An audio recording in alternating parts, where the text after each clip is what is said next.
to the fifth episode of Two Film Introverts, starring me, Rowe, aka Idiosyncratic on Twitter. And me, Paul, and you can find me at a Paul Bullock on Twitter. Right, how have you been, Paul? We both had our birthdays We in the have last indeed, week. yes, yeah. It's very cool birthday. I'm 33 now, and you can tell I'm 33 because my birthday present was a window, literally a window, because yeah, yeah, that's when you get old, you get windows as your birthday presents. So yeah, that was wonderful. I'm actually trying to renovate my like my attic into a small office space, so that's where the window has come from. But yes, so how was your birthday? Oh, it was good. I actually just had a weekend that involved, yes, like drinking quite a lot and eating a lot.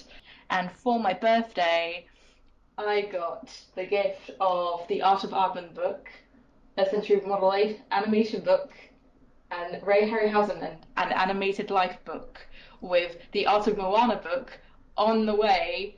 So I'm excited to read more books that I'm actually not probably going to read for like 3 years. I, it's taken me 2 years to actually read the stop motion book by Barry Purves already. The other things that I've got, well, the only other notable thing that isn't like storage stuff in my room is the Twin Peaks collection on Blu-ray. So that'll be good to eventually binge watch in proper HD quality without having to use someone's Amazon Prime account. So Very so good. many books though, and so it's like now I have the actual Ray Harryhausen book collection of the Century Model Animation, The Art of Ray Harryhausen, and Ray Harryhausen, An Animated Life. That's That amazing. that is E- perfect. That's fantastic, and there are so many great animation books out there at the moment, and they're all massive, so they take a long time to get through. but yes, it's good that we had good birthdays. Definitely. I'm now a wise 25, with just being a year shy of sharing the same birthday as Indiana Jones at the Temple du Peril at Disneyland Paris, There you and go. many years or decades away from sharing my birthday with Kate Bush as well, who's a favourite. There you go. He, yes. Perfect. Perfect. Yeah. Moving on. Yep. Unless you wanted to say something, Paul. No. Yeah, we can move on. Yeah, okay. Now, I just wanted us to do a couple of shout outs. So, the first shout out is to our friend and Disneyland Paris know it all guy, Cafe Fantasia on Twitter, for retweeting a couple of the questions and polls that we put out in the build up to this particular episode. Alan is great. He's funny. He's charming, and as I said, he's a big Disney know-it-all. So if you have any questions about Disneyland Paris, then please hit him up. And the second shout out is to Charlie and Lisa Brigden and their podcast, The Sound of Fear. Have you listened to any of the episodes, Paul? Yes, I have indeed, and they are fantastic. Very well produced, and I highly recommend them definitely. And Charlie is particularly prominent on Twitter as well. And I think his Twitter username is Movie Drone, Yep. I believe it is. Yep. Yeah, but we will put their Twitters down in the description, so then you can go check them out and befriend them and all that kind of stuff. So, moving on to the news, what's been happening lately? Quite a fair few deaths I see. Yeah, Yeah, sadly. Yeah, especially for the animation industry, really. So we've had June Foray and Marty Sklar both dying, and June Foray in particular is just one of the iconic voice actors of all time. Um, yeah. I've kind of grown up listening to her, and I believe Jones called her the well. Most people call her the female Mel Blanc, but it turns out that Mel Blanc was the male June Foray. Yeah, yeah. That's the perfect way of putting it. Yeah, it is. Well deserved. It is absolutely true. And you just look through, her credits. It's just iconic character after iconic character, and you could sort of talk a lot about how sad it is that she isn't as well known by the mainstream public as Mel Blanc is, which sort of goes to show how sad it is that so many of our really iconic characters like Bugs Bunny, characters like that, are male rather than female. But despite that, Yeah, I'm still. yeah, go on, sorry. Go on. No, I, go on. I was just going to say, she still managed to make a massive impact despite that. I think a lot of female VAs credit quite a lot to her, to be honest. I mean, people like Grey Griffin, Tara Strong, Christine Kavanagh, all the major female VAs just like owe quite a fair bit to her because she helped to pave the way. And to be honest, it's like a few, like it was either a year ago or 2 years ago that one of my favourite voice actors passed away, Janet Waldo. She did the voice of Penelope Pitstop in Wacky Races and the Perils of Penelope Pitstop, which is my favourite Hanna-Barbera cartoon, basically. And of course, now it's like Marty Sklar has passed on, a great iconic Imagineering figure as well. I've been meaning to get his book as well. Whenever I read it, I don't know. But he's definitely up there with quite a lot of other famous Imagineers who I am struggling to name right now. I'm such a bad Disney enthusiast right now. Don't worry, I'm terrible at remembering names and things like that. Anyway, but yeah, I mean, it's a shame how the Disney Imagineering wing of the overall Disney company sort of gets overlooked because it's not tied to a film or a TV show. It's sort of just in inverted commas the parks, but Sklar Yeah. and his colleagues, just I think I said it on one of the previous podcasts that those Disney parks, all theme parks to some extent, are art forms in their own right. They're an incredible art form, really, and it's people like Sklar, like his colleagues, who helped create that art, and it is really tragic to see him dying, really. And also, he is the only person in the entire Disney industry. I'm just going to call it the industry basically with Disney, Yeah. because he's the only person in that industry who has been to the opening of all the parks so far.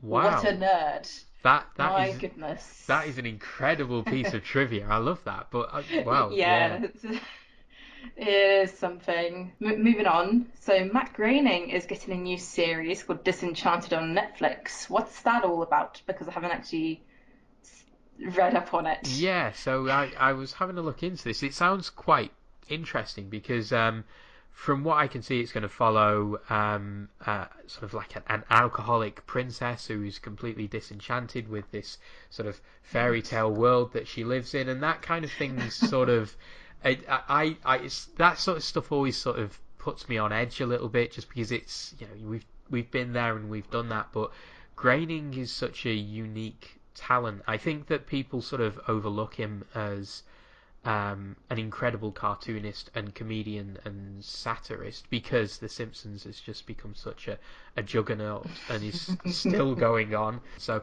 Groening sort of seems to be moving much more into this sort of going back on himself and being very bitter and angry, which will be quite Mm, interesting to see. Quite nihilistic. yeah.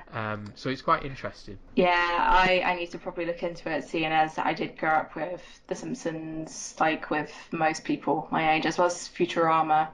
In fact, the other day, um, is a dinner I were just like sitting on the sofa, and I just started giggling. It's like, why are you laughing? I was thinking of Troy McClure with the orange juice gag, where he's squeezing the orange up to his eye and says, "Until now, this has been the only way to press orange juice."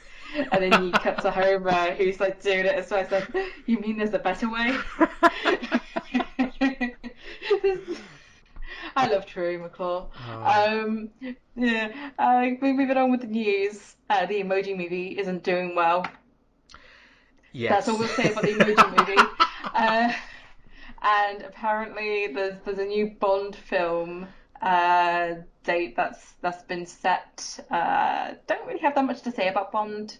Never really cared that much. I mean, the only Bond film I've ever really cared for is View to a Kill. I must admit, Yeah, just because it's so it's ridiculous. yeah, it is And one of the most also, absurd. yeah. What do you think about I Bond then, and if there's still life in the series? I don't know if there is still life in the series. This is a problem that it's incredible that only about 10, 11 years after the big revival with Casino Royale that we're talking about whether there's still life in it. And it Hey, is a, you're the one who put it oh down in the oh yeah, I notes. did. For this very reason, to raise this very point, because it feels quite tired already. It felt so alive and exciting with Casino Royale. I'm the only person in the world who quite likes Quantum of Solace. But amazingly, I didn't really like Skyfall, and I really didn't like Spectre. And when you've got a lead actor who has gone on the record as saying that he'd rather slit his wrists than make a fifth film, I'm not sure. I'm not sure there's that much Uh, life that can be injected into this franchise anymore. But yeah, it's a strange one. yeah, Daniel Craig's comments have been very concerning. Yeah, And Misty is just like, I like him when he is acting, but not him as an actual person. And it kind of doesn't help with the fact that he's married to Rachel Weisz, who plays one of my favorite characters in The Mummy, Evie. yep. And that's kind of like besides the point. But then again, it's just like as much as I don't like Daniel Craig in person, it's like his acting has always been like pretty good, and it probably doesn't help that I still have a crush on his character in Steven Spielberg's Adventures of Tintin, which I found out the other week. God damn it, Saccharine! That is a really weird It's crush. I know. I know. It is. I mean, it's not as if I already had a crush on Tintin like ages ago, but now it's like I have a crush on him of all people. Oh, maybe it's the suit. It's a very nice suit. He is rocking that suit. Yeah, Oh dear. yeah. Yeah. Don't think there's any other news that's been out. No, Really. I'm not sure how we can follow up. I've got a crush on the bad guy from Tintin, but with another piece of news. So yeah, let's we can move on to what we've Yeah. been watching. I've been watching three things. I watched Tangled Ever After, which was on the Disney Channel. So that's they're doing a new Oh animated yeah. series of Tangled. This is the sort of Yeah. bridge thing, yeah. So it's between the film and the series proper, and it's kind of lovely. It was only 45 minutes long, so it's Wind in my hair. it's That's yeah. That was such a great song. I have this unapologetic weakness for Disney princess songs. That was a lovely addition to the canon, and yeah, it's a very sweet film. Lovely art, really nice animation, very fluid, very expressive. They added to the mythology quite well. Actually, found a really good way to bring Rapunzel's hair back. And yeah, it was just a really nice, sweet film, and I'm very hopeful for the series proper. The second one, Yeah. I did actually watch Tangled Ever After like a few months back, as well as a couple of episodes of the TV series. oh yeah, I think it's very good, but I struggled to get into it. It's like the same with Elena of Avalor as well. It's like I really wanted to, just drench myself in them, but I just couldn't get with them. What's the second thing you've been watching? so the second one is Kong Skull Island. So I've been catching up with a few of the I films that love I've the missed. film. Did you love it? I've got to admit, I thought it was just I okay. it is a schlock fest. It's a complete mess. That's why I love it so much. I mean, I have no other comments to put down about Skull Island other than, I really enjoy it. I know some people don't, but whatever. It's my opinions, man. It's opinions, man. Yeah, I mean, I was surprised by how good it looked. The cinematography, the colors, are really, really gorgeous. I think schlock is a nice word for it, simply because the characters, and some of the dialogue is just terrible. I was quite excited when Tom Hiddleston first pops up because he's playing such an unpleasant mercenary character, and I was hoping to see him in that Yeah. sort of role. And then they sort of smoothed him out into the heroic lead again. It's an entertaining film. In terms of this new wave of monster movies that they're doing, I preferred Godzilla. But this was a decent enough entry. Were you not a fan of Godzilla? I got bored by it. Oh, I really did. oh. It's not quite the same when Maverick Broderick isn't in it saying that's a lot of fish. You a giant pile of fish. I actually watched the Broderick Godzilla. I think he was on some random movie channel on Freeview the other day, and yeah, that is a weird film, but kind of Yeah, entertaining. it is. So yeah, and then the final one, last night I finally got around to watching the latest Spider-Man film, which, like a lot of Marvel films at the moment, I kind of thought, yeah, it was okay.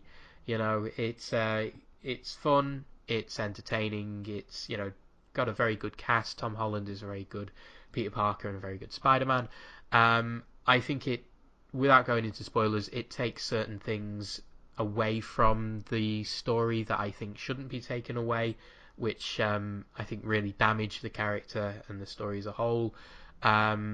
But it works quite well for what is it now, a second reboot of this character in about 20 years. Less than that, probably about 15. Yeah, Um, it, yeah. it it's as successful as it could have been, I think. I haven't seen it yet, so there you go. There you go. There you go. So, what have you been watching? Mm. Well, continuing on from Tintin,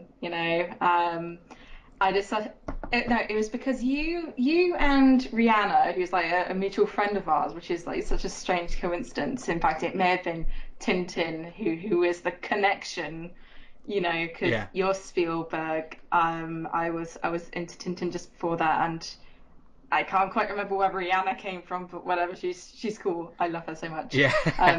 Yeah. Basically, yeah. As I said before, Rihanna's like a friend of ours who you may often see on Twitter every now and again. Yeah. So I've been watching The Adventures of Tintin by Steven Spielberg, or as abbreviated on our podcast notes, Steve Spiel, and There you that's go. going to be my new name for him from now on. Yeah, so it still holds up. I still greatly enjoy it. I mean, there are bits where it's always a bit too cheesy, and and well, it's just generally a good romp.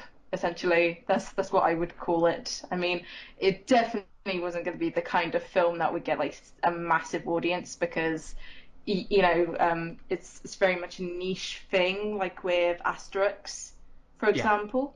Mm. So it's kind of to be expected, but I still really enjoy it. I will eventually, rewatch the animated series as well as all of the other older animated stuff and the Crab with the Golden Claws stop motion film as well because that's really good. Um, the other things I've been watching are Okja on Netflix, which made me cry towards the end. Um, it is very sad, and it's quite a slow build. I would say at the start, it takes about an hour to really get into like the story. I would say it's like you just got to give it time, and yeah, it's just really sad and kind of like highlights the sort of um, brutality that happens when it comes to like farming animals to be eaten essentially, and it basically showed why I'm happy to be a vegetarian would be vegan if it was possible, but it's currently not right now. And moving on from that, the other thing I've been watching recently is The Thick of It. I hadn't properly watched The Thick of It until recently, but last night I was and crying with laughter at series 3. It is so funny that I can't believe I didn't get into it like ages before. Malcolm Tucker is, a swear genius. I mean, he's playing he's playing a spin doctor for the government, but I'd call him more of like a swear doctor as well. Uh, just because he has such a way with words. I'd highly recommend watching The Thick of It. I mean, first season, it takes a while to get into because everyone's getting their bearings, but just Peter Capaldi as Malcolm Tucker. He's the guy we all watch for, basically. Oh, such a good show. Um, Anyway, Cool. moving on. We've been asking you guys for questions, whether it be about today's topic or about anything in film, animation generally. And so far, we've only gotten one question, and it was from my boyfriend. And it was a jokey one as well, but then basically we were out in Spoons and both a bit tipsy, and I was like talking to him about the podcast and all, and he said, "You could have this as a question, bro. How do you respond to allegations that you're an effing nerd?" I was like, "Can I please use that for this podcast?" And he's like, "Yeah, sure." Um, well, I can neither confirm nor deny that I'm an effing nerd. I love Go. how formally the question is phrased as well. How do you respond to allegations that it's just beautifully phrased? Yeah, it's a running joke between like him, my friends, and I, where we go, "How do you respond to allegations that this ride is crap?" Stuff like that when we're talking about theme parks. There are lots of other catchphrases, but I won't bring them up now. As they do get a bit, they do get ruder and cruder as Ah, time goes on. Um, so I'm trying to keep this, PG-13 friendly. yeah, Uh, yeah, family friendly. yes. Right, shall we get on with the topic, Paul? Would Yes, you we like shall. to introduce the film that we're discussing? Yes, so in this episode, we're going to be looking at Saving Mr. Banks. I'm going to have to be very, very careful that I don't call it Saving Private Ryan, though it will happen at some point, I guarantee it. Here you are. It's an honor, Mr. Disney. Oh, you gotta call me Walt. A man inspired by her book. I promised my daughters that I'd make your Mary Poppins into a movie. No, No. A story inspired by her life. she's family to me. Mary Poppins was a real person. I won't disappoint you. Don't you want to finish the story? Saving Mr. Banks. I have an idea to make you happy. You didn't bring me all the way here to tell me that. Oh, no, I had a wager. I couldn't get you on a ride. Yeah! Rated PG-13. So this is the story of the making of Mary Poppins. So it's all about how Walt Disney and P.L. Travers, the author of the Mary Poppins books, got together after a lot of Disney chasing her to get the film made. Lots of debate, lots of acrimony about how the film should come to life, down to very fine details. And the film, dramatizes all that. It was released in 2013, directed by John Lee Hancock, and written by Kelly Marcel and Sue Smith. So this, I believe, it was sort of originally written by these ladies away from Disney, and then Disney bought the script for various reasons, which some may not be entirely above board, possibly to ensure that they could have their spin on this particular moment in their history. And obviously we've got Emma Thompson as Travers, we've got Tom Hanks as Walt Disney, and then we've got a pretty incredible cast. Yeah, great ensemble cast featuring Paul Giamatti, Jason Schwartzman, Bradley Whitford, Colin Farrell, Ruth Wilson, BJ Novak's in there too. So it's a very, very good cast. pretty much Disney's prestige picture of 2013. So yes, so that is Saving Mr. Banks, not Saving Private Ryan, in a nutshell. So, Rowe, what were your initial opinions on the film?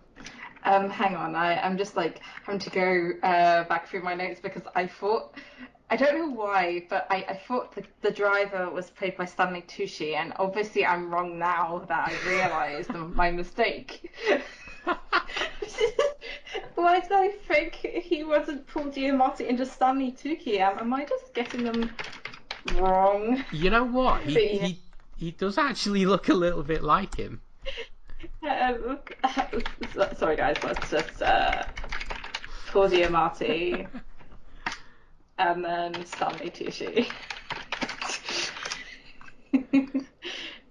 You know what? They look... I've never noticed this before. There is sort of both bearded, balding men with glasses. I see it. Yeah. They have like a 7-year difference between them. But yeah.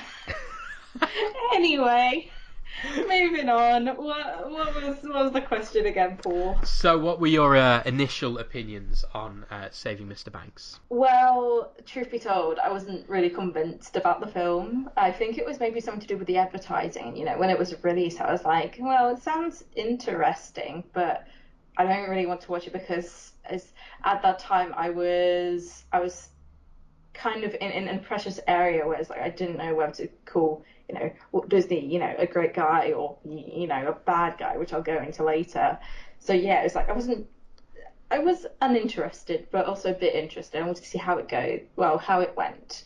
And then when it was released in the cinema, everyone, so like my friends, my family, Twitterers, they all seemed to love it. And a couple of my friends said, "Oh my gosh, it's like the best film ever," and "Oh, it's such a feel-good film. You know, I could watch it again and again." And so I was like, "Well, I'll wait for it to come out on DVD, and then I'll watch it." And then after I saw it, you know, post first viewing, you know, I gave it the chance, and I just found that, you know, it didn't make me feel that good at all. So their opinions are wrong. And I found it made me feel bitter, you know, despite having like a little research to do on the film itself. Like I didn't really look into it whatsoever, but I just felt like a sense of bitterness and unpleasantness afterwards. Like it felt a bit too, you know, saccharine. I don't know quite how else to describe it. Saving Mr. Banks was on Christmas Day 2016. I think BBC One had it on. Yeah. And my sister put it on, and she was genuinely surprised that I didn't enjoy the film whatsoever, because, you know, I'm the Disney geek in the family. And so obviously it's like, oh, if you're a Disney geek, you've got to love this film. It's just like, I don't really. I mean, it's like, I obviously love Mary Poppins. Like that's a no-brainer. In fact, I watched it like before this podcast, and yep, still love it. So that's guaranteed. How about you, Paul? What were your initial film opinions? Weirdly for me, and a Disney film, I didn't actually see this at the cinema. At the end of 2013, I was not in a good place. Let's just say, I was struggling with anxiety, and the idea of seeing a film about a woman who was probably suffering anxiety in her own way didn't really appeal to me. So I picked it up on DVD a few months later, and I came to it, and I genuinely loved it. I totally agree that it's very sentimental and saccharine and all that, but I'm a Spielberg fan, so I eat that kind of stuff up. And yeah, I love the history of Disney. I love the history of sort of great storytellers, and I definitely include Disney in that, and I include P.L. Travers in that as well. And yeah, it just worked really well. I was surprised by a number of things in it, which we'll sort of come to as we move through our questions here. But mostly the fact that it wasn't really Disney's story. It is Travers' story. And there are problems with that. There are also positives with that. But I was really pleasantly surprised. And when I watched it again over the weekend, I put on Twitter, because I'm never particularly ashamed to say that I'm a great big crybaby. I cried my eyes out at the part where she starts tapping her feet to Let's Go Fly a Kite, which just gets me every single time. It is a really wonderful piece of cinema, that moment. But yeah, I like it, and I think we're going to have that rarity on the internet. I think we're going to have a civil debate about it, which is very exciting. Yeah.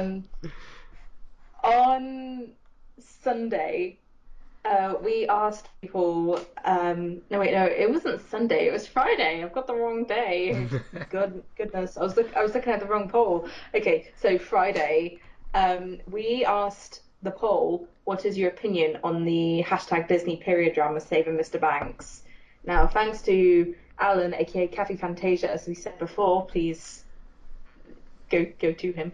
We got a total of 211 total votes, and this is the percentage as follows. So 76 of you said I like it, 11% said I have mixed feelings, I didn't like it, were 2%, and 11% of you said I haven't seen it. So obviously, if you're in the 11% who haven't seen it, spoilers ahoy here. Yeah, just a few. Spoilers ahoy. Yeah, unless you don't care, which is okay. That's what I do personally. Sometimes I just don't care enough. So yeah, there we go. It's like the majority of people like Saving Mr. Banks, and only like a small margin didn't like it whatsoever. And obviously I'm in that 2%. Just, please don't sharpen your pitchforks, guys. Very good, but yeah. I'm guessing that you voted I like it. Me, yes, I did indeed, yeah. And and we even had a few people saying that they wish they could give it an even higher rating, that they love it rather than just like it. So yeah. But the thing is that if we were to put down, I love it, then we wouldn't have been able to put down, I haven't seen it. In which that's a very important question to ask. And it's like, obviously there are going to be loads of people who say, I love it. Okay, it's their favourite film, it's the best film they've ever seen, so on and so forth. But we can't. I don't feel that we should really go towards that with any question. I mean, it's like, I like it is just fine. Yeah. It's up there. It's up in the positivity. Mixed feelings is for the ambivalent people, and I don't like it is for like the negativity, I guess, or the critical, really. Well, discussing Saving Mr. Banks in any film, TV series, any piece of media, we will always have a critical mind about it, no matter how we feel, whether it's yay, it's a great film, but I acknowledge it's problematic, or yeah, it's a bad film, but I still enjoy it for these aspects. It's a very important and healthy part of debate. And very much so. So there you go. Next question. So, Paul, why do you like Saving Mr. Banks? So, God, well, I think for me, what I like about it is that it is, more than anything else, and we sort of come to the story a little bit later, is it is a film about storytelling. It is a film about the role that fiction plays in our lives and imagination plays in our lives. And that sounds really cheesy, but I'm quite fascinated by that as a topic, as pretentious and cheesy as that sounds. I like that idea of how much do we need stories to sort of reconstitute elements of our lives. And I think that's what this is, really. This is what this does. It depicts how Walt Disney and P.L. Travers have two very different ways of confronting tragedies in their lives. And we get that wonderful moment at the end of the film where he goes to her in London and he starts talking about his father. That trip to London I don't think ever happened, but there's certainly truth in the story of his father. And it's interesting stuff about this clash. It's a classic sort of culture clash film, but it is two very, very different approaches to, sort of talking about people's lives and how they, like I say, like how they represent it through fiction. So that's sort of, and I'll go into that in a little bit more detail later on. But as a top line, that's why I like it. So, Ro, how about you? Oh, you didn't ask the question properly. Oh, Had it why? down in the notes. Sorry. Why do you not like it so much? And this is a very frustrating film to me. I how best to describe it? Okay, basically, yes, I have seen the film about 4 or 5 times. I will admit to that, but it's never been because I enjoy it. Is like I find it important to rewatch films that I dislike and am critical of. And I rewatched it twice for this podcast. One time was when I was downstairs cleaning the kitchen. I needed to have something on, so I had it on, and then I watched it last night and made all my notes for this podcast. And as I said before, it's like no matter how many times I do watch it, the film still makes me very uncomfortable, and that there's something missing. And as I said before, it's like I felt that way even before I read up on the context of Mary Poppins and of Travers and Disney's relationship. But I just still felt like something was off about it, and it just feels like too sweet, and like there's some it's just missing something. I'm really bad at trying to explain it at the moment. But I know what you mean. Well, my opinion is crap right now. but even as someone who likes it, I know what you mean. It's very the score, it's very bright and lively and wonderful. So I know what you mean. It feels like it's trying to be both bright and dark at the same time, because it depicts Travers' father's dying and being all bloodied from having tuberculosis. It shows her mother almost committing suicide, and then it goes back to hey, we're at Disneyland, just enjoy the horse, Pamela, all that sort of stuff, as well as all of that inspiring music with the piano, and it made me uncomfortable. I mean, obviously there are going to be parts that will make you intentionally feel uncomfortable, but it's quite hard to explain why I don't like it, and I think that's just going to continue that way. And also, it's just because I would prefer to see more an accurate film as to what happened. But obviously, as we'll go on further in the podcast, I've got to grin and bear the fact that biopics and period dramas are unlikely to be accurate to the absolute minimum. Well, to the maximum. I can't figure out which one is which, but yeah, it's also because it's Disney. It's like there's always going to be some sort of inaccuracy as well, and it's something that I've learned from reading various books about Disney history and about Walt himself. So there you go. As best I can explain why I don't like it so much. Oh, there we go. So what's the next question? Yeah, so the next question. So the story, it's about family, so Travers' family, the Bankses, Walt's family to an extent, and a beloved film's production process also to an extent. So Ro, how well do you think it shows all that? I think it does all right, to be honest, because yes, the story is overall about family, but it's also about Travers' own trauma from her childhood and her genuine fears of a beloved personal creation being transformed into something different from its original intent. And I guess that comes from the precious feeling of having your parents slip away from you as you're growing up, which is a very relatable thing. We don't go much into Walt's family, but I believe that everything that Walt said regarding his father, Elias, was essentially true. I actually saw quite a fair few people criticizing that bit and saying, oh, it's just, it's their way of giving us sympathy to this horrid man. You know, it's like, no, that actually happened, was scarred for life because of doing those paper rounds. So much so that, according to a number of historians, he would actually wake up screaming in the middle of the night, panicking that he was going to miss his round.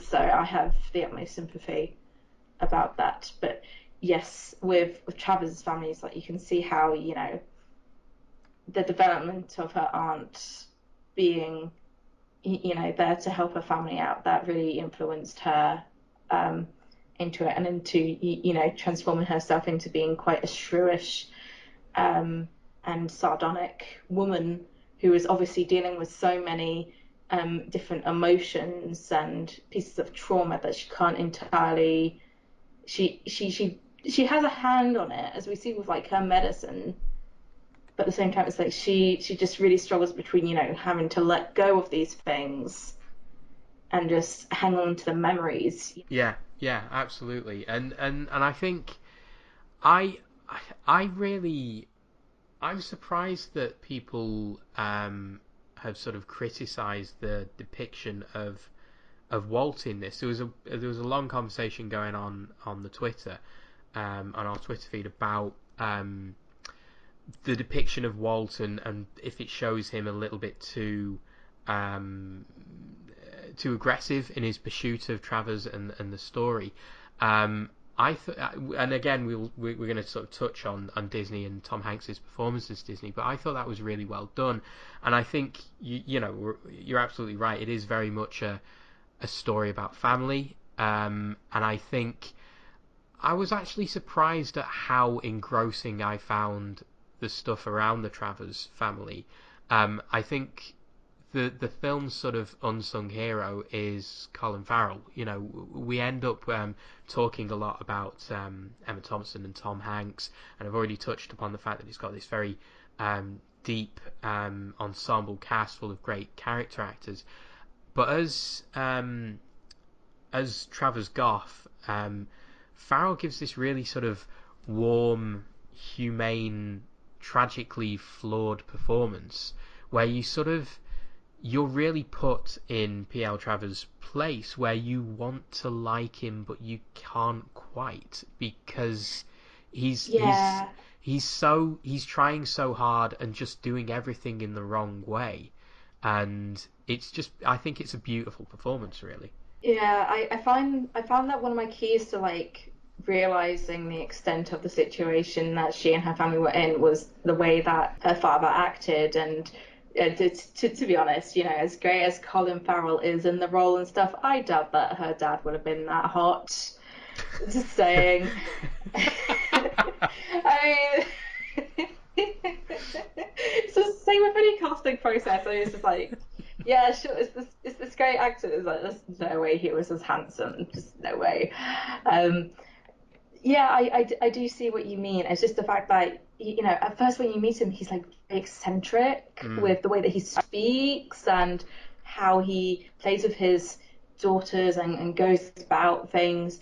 And then it's kind of a blink and miss it bit where you see him drinking alcohol on the train to Alora, basically, and you realize, oh my gosh, that explains quite a lot of the behavior. And then you see it go on and how it pretty much consumes him to the point where, you know, he falls off the stage and contracts tuberculosis and dies.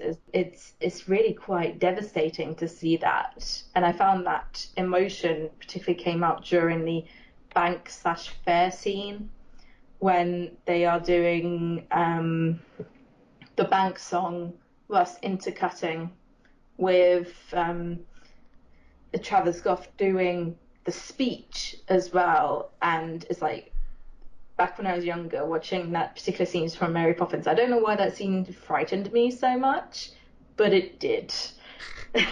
It's a scary scene. I'll agree with you that. Yeah, it's an odd, scary scene. Yeah. So you know, it does build up momentum, and his eccentricities lie within his drinking, and he doesn't seem to be able to stop whatsoever, to the point where, you know, he he shouts and scolds his family for not helping him with this thing whatsoever. It's like they had to take it away in order to, stop him. But obviously that doesn't seem to help him whatsoever. Yeah, and that scene is, I find that scene really difficult to watch. It is really really tough, really brutally done. And I think what you were saying earlier about how tonally the film sort of shifts quite a bit. It's difficult to go from scenes like that to the scenes of the production process where you are seeing, the Sherman brothers make up words, and in a way, I think it mixes the two quite skillfully. But there are times where I definitely sat there and thought, no, please, can we go back and watch the Sherman brothers make up words? Because I really just want to see a film full of them making up wonderful words and silly songs and all that. And it is one of the tricky elements of a film like this, where it's biting off a little bit more than it can chew, and sometimes I think it does sort of, the lighter elements of it around the production of the film do sort of tarnish the more dramatic elements of it.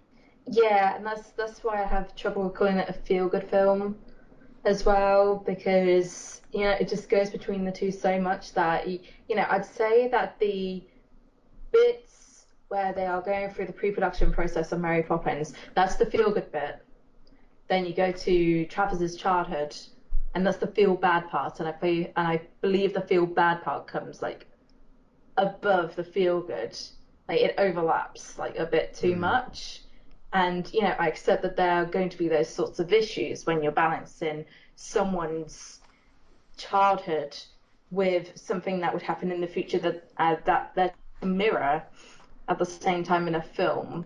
I don't quite feel like it works too well. I mean, the transitions are great. Okay, I love the way that they transition between shots. I think that they're really creative. But I am aware that, in the original draft for the film, there was going to be a subplot about Travers and her son Camillus, who was not in the film.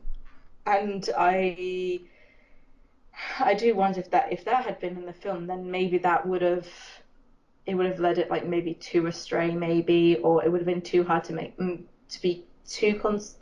it would have been hard to really make it concise with like the rest of the film, and especially when trying to balance it with the different tones that it comes across. I'll go more into the question about Travis's personal life at the time that she was being a consultant on Poppins later. But yeah, it's overall a very interesting story, and Travers had a very interesting life leading up to Poppins as well. So she did a lot of mysticism stuff as well. She did a lot of her own research and lived out with different, tribes and cultures, and was overall a very cultured woman throughout her years.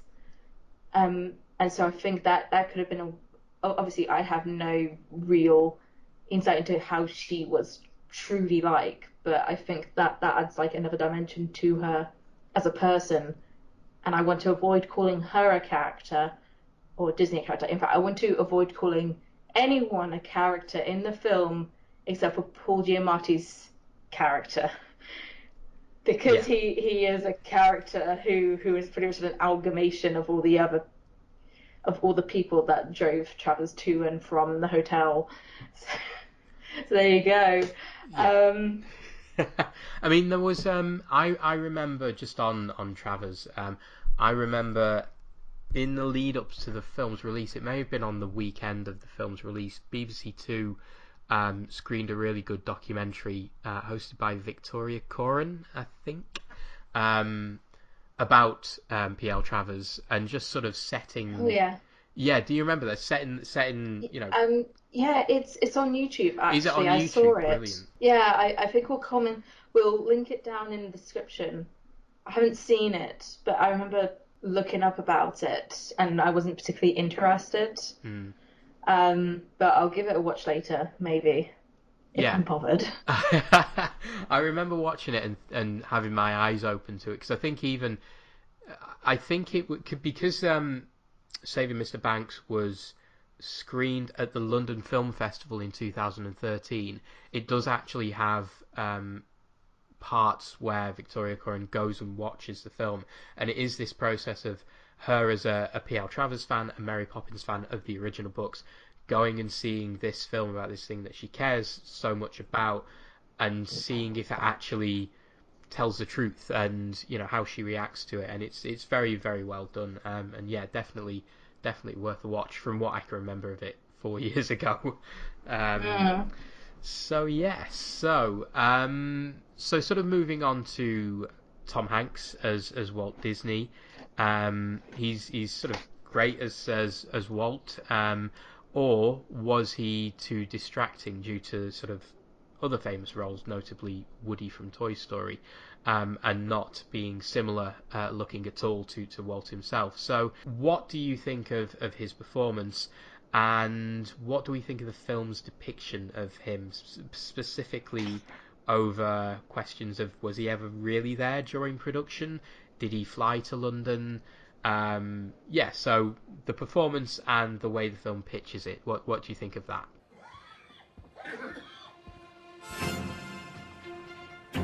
Well, here you are, at last.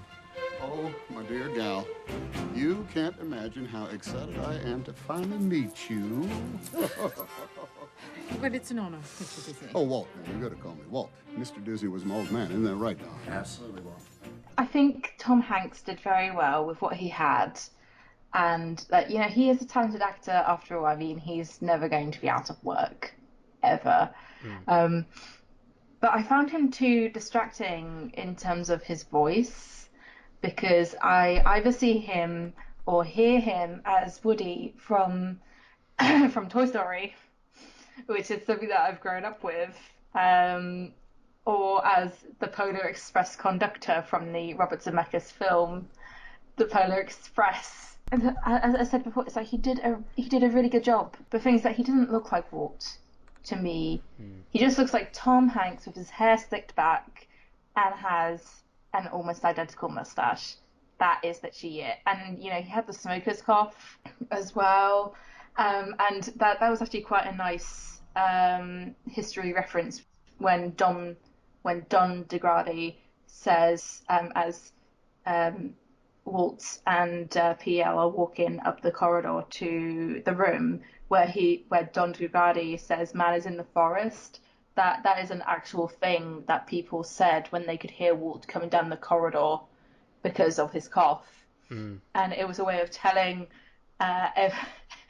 everyone what kind of mood he was in as well.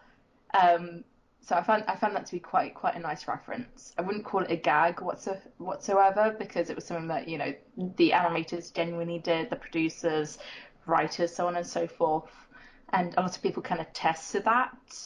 And one of Walt's identifying qualities was of his smoker's cough, which would eventually lead to his death, essentially, because he was such a massive smoker, essentially. But he never smoked on screen, and in this film they were making sure that he wouldn't be seen smoking, just that he had a lit cigarette and would put it out. Seeing as smokers in Disney films hasn't really been around since maybe Atlantis, with one of the characters being a smoker with giant cigars. That's been the last time there's been a depiction of a smoker. But it's quite interesting on how they avoided that with Walt himself as well. But yeah, that was quite nice to see. But I do not believe for 1 second that he flew all the way up to London right after P.L. Travers had just come back to tell him, to tell her a bit of his life story about his childhood with Elias. No way. I mean, in today's world, yes, that is possible. In fact, Disney would probably Walt would be rich enough to be able to have his own jet to fly all the way to London and go see P.L. Travers. But I I don't think that happened whatsoever. In fact, I don't believe he was therefore part of the pre-production process because of P.L. Travers. He was away at, I think he holidayed at the Palm Springs Ranch, it was kind of like his summer home sort of thing. He went there and just left P.L. Travers with the pre-production team and the Sherman brothers because he just wanted to avoid being around her, after badgering her for 20 years for the rights to Poppins. Yeah. He was just like, "Welp, I'm out of here." And I'm I'm also aware that the rights were done, well, were like handed over or whatever. I can't remember the specifics of the rights, but there was none of that in what we saw in the film.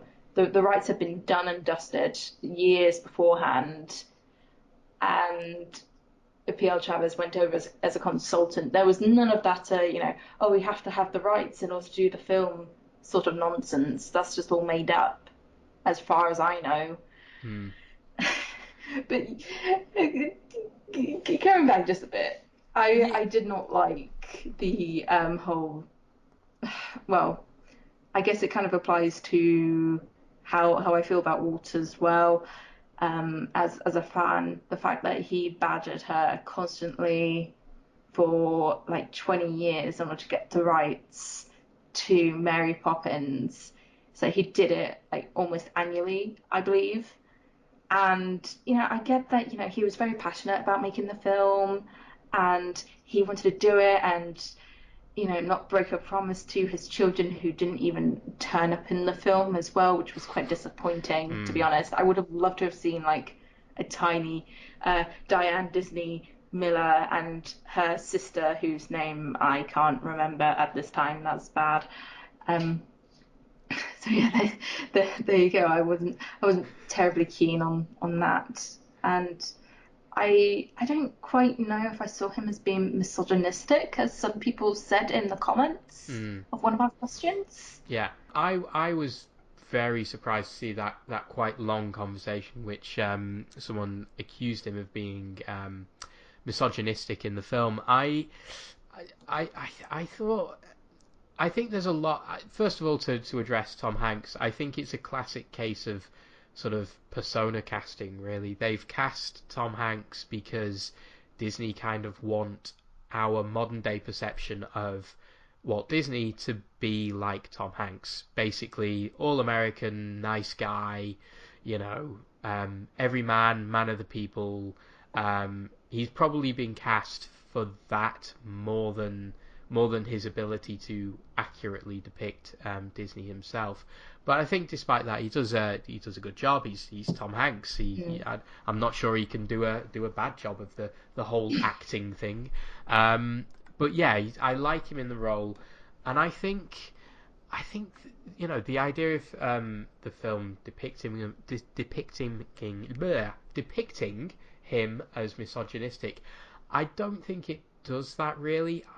But I am surprised by how negatively the film portrays him, and I think going back to Colin Farrell's Travers Goff, I think there's a vital link between Travers Goff and Disney in terms of how we see Disney. Because if we Yes. accept, yeah, precisely. I mean, if we accept Travers Goff as being quite irresponsible, I think the film explicitly builds a comparison between him and Disney, and that allows us to understand why Pamela views Disney with such suspicion. She's seen men like this before. These idealists, these dreamers, and as sweet as they are and as nice as they are, it you've got to deal with the real world at some point, and it doesn't do any good, at least in her point of view. So if we see Travers Goff as irresponsible and reckless, then we sort of have to see Disney himself as quite reckless as well.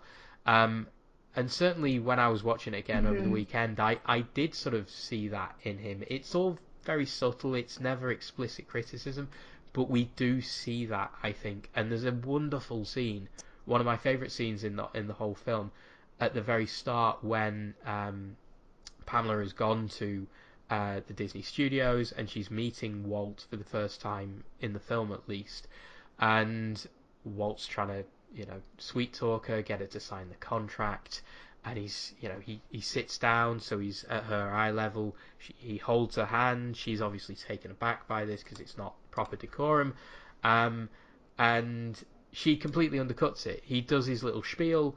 She completely undercuts it, and Walt's taken aback by it. You see it in his eyes. He's sort of blinking back the surprise, and she says, "Ah, there you are," because she, finally, it's actually the real Walt Disney, not the big movie baron, and that's quite refreshing. You sort of see in that moment that Disney was quite manipulative. It's a benevolent kind of manipulation, but it's still this guy who's pulling every string he can to get what he wants.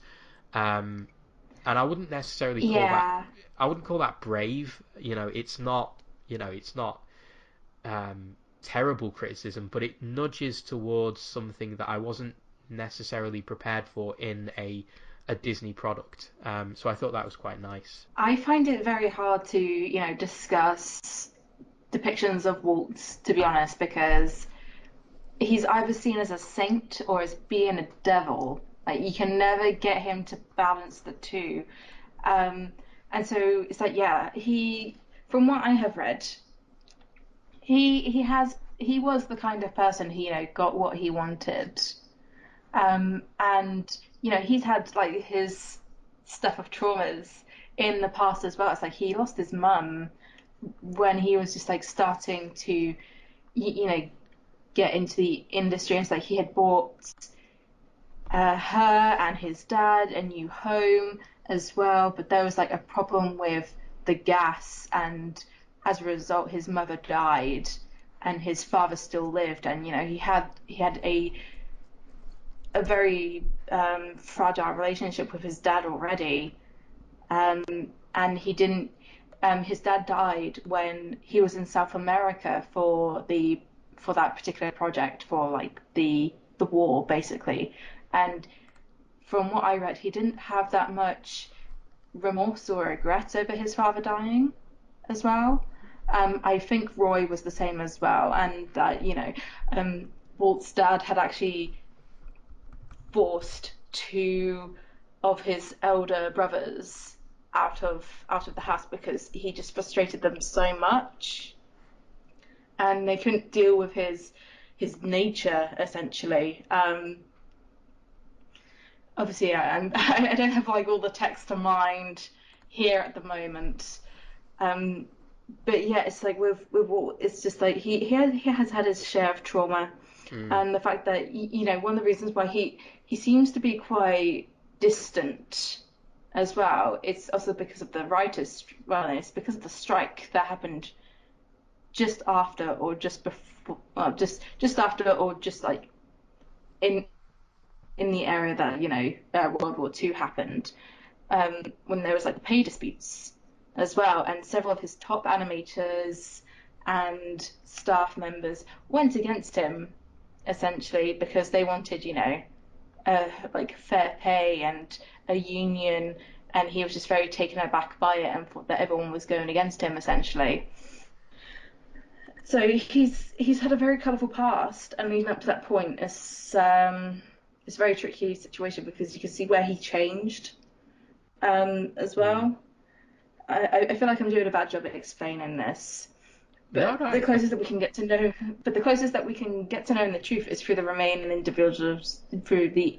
individuals who worked with and knew him very well. But even then, there are still some animators who say that he was an awful person, and some others who say that he was a great person and very inspiring. Now, I don't think that he was misogynistic. Like, I mean, yeah, sure, he would have had moments, as would have everybody else in that time period when sexism was a normal thing, as was racism and xenophobia, and so Walter's always seen as a terrible person because of those things, but they also tend to forget that all the other major animation studios were that bad as well with their cartoons, and this completely goes into a different conversation, basically. But there's such a habit of like putting Walt down as being like this terrible, awful person that, I can see why they were trying to, change that image with Tom Hanks as him. But at the same time, it's like you won't be able to change that image like immediately. And so as you said, it's like Tom Hanks is often cast as being, the all-American guy, the good guy, so on and so forth. But in this film, it's like I do see how the balance is like really shifted because he seems great and he's got ideas that he wants to share. He's really passionate about it, but at the same time, to Travers, she's seen these kind of guys before and doesn't trust them, which is understandable. I mean, I feel like I'm going off on like different tangents here. I should have written more notes. But just overall, it's very hard to say whether the depiction of Walt was accurate. Yeah. I mean, at least they didn't go into, any blatant misogyny, and there was definitely no racism whatsoever. But there you go. It's a very tricky situation with Walt Disney, and it's something that I want to read up more on because he's a very interesting person with a very vivid history about him, Yeah. and he's very divisive as a person. I mean, I cannot count the amount of times I've seen a YouTube video saying the dark side of Walt Disney, all that kind of crap. It's I mean, frustrating. there is a huge amount to say. I mean, the thing with Walt Disney is because he is so wrapped up in this juggernaut that is Disney as a whole, it will probably be decades before we ever get a proper reliable history because all the histories that we get are in books that are officially sanctioned by Disney, and you read through them and you think, wow, that's interesting, and you always think, oh, well, how much of that is real history? How much are we seeing the truth here, and how much of it is being watered down?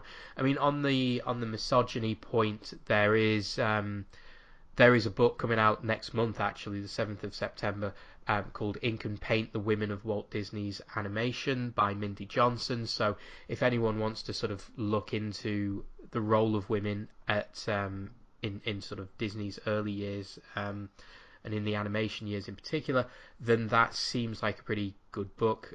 Disney do very good books. I hope it does expand upon the many women who worked in parts of the company besides ink and paint, because a lot of people conflate women working at Disney as being just ink and paint and being underpaid, and there's several women who had fascinating roles as well, and quite a fair few women of color as well.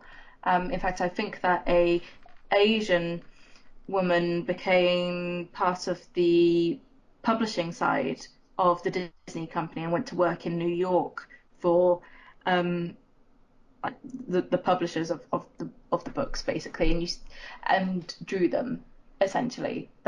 I can't recall her name as well. And there was another woman who worked in the archives, and she patented this animation tool. I can't also remember what that was or what her name is. I have it all listed down somewhere. That's a keyword, somewhere. But there were just so many interesting women who worked at the studio, and other people just seem to not realize that or don't bother to do their research into it. Yeah. So that book will be interesting to read once it comes out. I'll definitely take a look at it. Yeah, I'm hopeful it's as comprehensive as it should be, but it's just a really tempting narrative for people. I think you take someone like Disney, so well known for bright, happy family entertainment, and you try and make him a bad guy. You try and add this dark side to him, and the truth is, as we've sort of touched on, probably much more complicated than that. He, was this very imaginative guy who created wonderful films, but I don't for a minute think he was a misogynist or a racist, but he probably had very negative attributes to him as well, because that's what human beings are. We're all, great big messes of good things and bad things all rolled into one. And I would have liked to have seen Saving Mr. Banks sort of touch on that a little bit more, but I was quite surprised that we got the little glimpses that we did, and I would have quite liked to have seen them gone into, as you said, the strikes, a little bit more of Disney history. So considering a lot of this is all about Travers' desperation to hold on to her character, it would have been quite nice to see them touch on Oswald the Lucky Rabbit a little bit more. I think they touch on Walt's struggles to keep hold of Mickey. Yeah, but It's even then, they don't even. Well, what he says is that he was just a kid from Missouri with a yeah, sketch of Mickey Mouse, but even then, he doesn't even mention that it was Works who did that with Mickey in the first place. yeah, And of course, there's the whole thing that happened when he was, trying to find someone to have, there was obviously the whole rights thing with Oswald. I mean, he could have touched upon that, for example, because that's a really fascinating part of Disney history, and it's the fact that Walt genuinely lost that character, and Bob Iger only brought him back within the last few decades. And it does bug me with that in particular, because that could have been an example that he gave to P.L. Travers rather than Mickey. I mean, he still has Mickey, but at that time, he had completely lost Oswald yeah. for good, it seemed, at that time. And Oswald didn't do well under Universal whatsoever. So that would have been really interesting to have seen, but I don't think that the audience would have necessarily got it, because Oswald was still not very well known then. But it's probably doing the rounds on this is a Disney character you've never heard about. This Disney character is coming back from the vault, all that kind of crap. Yeah. Yeah, but I know. That's my game theory voice, as I like to call it. Anyway, it would have been nice to have had him actually talk about Oswald rather than Mickey, and go in more about what happened then with that particular producer. But it's not gonna happen. No. Gotta get over that. No, absolutely. And in terms of Tom Hanks, sort of moving on to the next question, in terms of, are there any actors who we think could convincingly play Walt Disney? Because there's been a few smaller scale Disney biopics recently. I think the fella from who played Napoleon Before Dynamite. Mickey. Yeah. Is that the guy? Yeah, Is that that with the was guy who's before Napoleon Mickey. Dynamite? He played yeah, but he plays Walt's brother, Roy. Right. Okay. Let me see if I can just find it on Netflix. So it could still be on there. No, it is. Oh yeah, Walt Before Mickey. There it is. I watched it quite a while back, and it's okay. Mm. It's just okay. And the guy playing Walt, he does a good job, but the bit involving him and a mouse is quite questionable. Oh. And I won't delve much into it, but I felt like that was so melodramatic and over the top. And also the fact that the guy who plays Elias Disney looks nothing like Elias Disney. He's just this big man with this round face who looks absolutely nothing like Elias whatsoever. It's so funny. It's like they literally just put down, casting for a bad dad character with hidden depths, and they got him in as it lost the illusion for me. I was doing okay right until Elias Disney appeared. It's kind of like how with Tom Hanks appearing as Walt Disney, I was just like, you don't look like Walt. You sound like him to an extent. You have down all of his you have done his Missouri twang, but that's about it. Yeah. Um, so yeah, watch Walk Before Mickey at your own peril, basically. Oh, yeah, because I've been meaning to check it out on Netflix for a while, but Just I might just dare. watch it anyway. Yeah. Yeah. Cool. If you get But sick of it, just watch Floyd Norman, An Animated Life. that that is I've That's seen that. backup. That's a tremendous film. Yeah, if anyone hasn't seen that, do give it a look. It is, well, last time I looked, it's on Netflix, at least in the UK. And yeah, that is a Yes. tremendous film. Very, very good film. Um, Mm. okay, cool. So we've covered Hanks as Walt Disney. So how about Emma Thompson as P.L. Travers? How was she as Travers? And what we have is we have Travers' child and her female partner absent. Should that have happened? Does it sort of erase Travers' queer orientation? What do we think of that? What's happening? What are you doing?